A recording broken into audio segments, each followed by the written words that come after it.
I was very blessed in the first 15 years of my career, and I had, at the time, what felt like a fairly steady rise up through the ranks of the advertising industry. For me, culminating in the managing director job. I was 33 when that happened.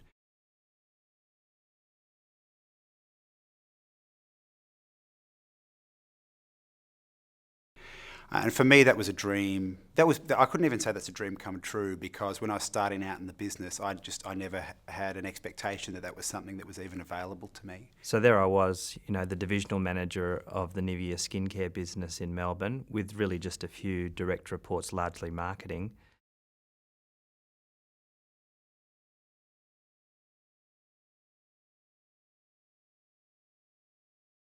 And the concept that was given to me was put all this together in a new FMCG business in Sydney, take over from a guy who was in his mid-60s. Man, I was promoted from one of the least desirable postings, India, to the most desirable posting, Australia. And I was really made up with this. It was the job I always wanted.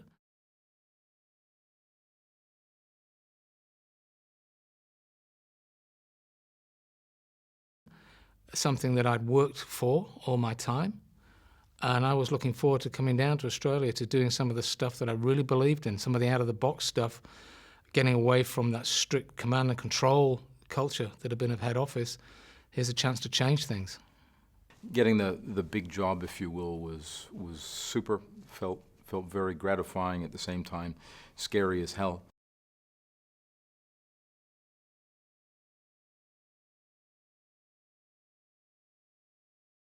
Did I really, have all the tools, and was I equipped to do the job? But at the time, it felt great.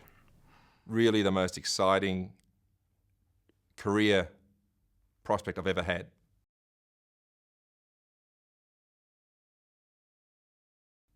Because all of a sudden I was now running a business that had 1,200, 1,500 people in it. We had a license to be successful.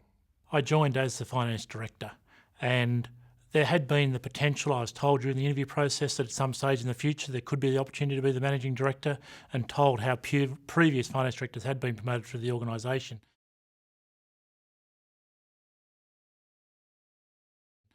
What I didn't realise was the mess that I was walking into. The Main Roads was an amazing department, Department of Engineers, and I call them testosterone because they're aggressive red managers, very similar to what I was in the Victorian government, but I had changed by the time I'd met them.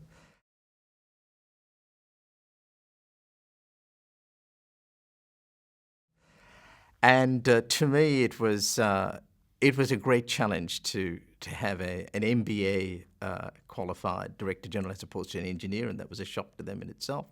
It was an agency that was just lauded for its leadership. It had great advertising agency leaders, through 30, 40 years of history as Australia's largest agency, and I'd always admired their leadership talent. I'd always revered them. I feared going up against them. We set up this thing called Earth Hour, which in the first instance encouraged about 2.5 million Sydney-siders to turn off their lights for an hour, and including the Opera House, the Sydney Harbour Bridge, as a symbolic statement about the importance and the role that every individual can play in terms of contributing to the solution for global warming. So that was a very important kind of direct extension of that, and that's gone on to develop a life and a power of its own. Where, I think in the last year, Earth Hour was touched about 1.5 billion people on the planet. It's now been exported to over 60 countries, and again that started with my team, with a few clients, a few like-minded people in our little office in North Sydney, and kind of grew to have real kind of global meaning and global impact. And I think that's a direct extension of the intentions that I talked about earlier. You know, one of the things that taught me, that kind of, that real sense of a burning platform, that the world around me was on fire and I needed to drive change. I mean, that's a very dreadful place to kind of be. One of the things I learned through that process is I don't want to go through that process again. I learned through that process that it is much more exciting to run towards something than away from something.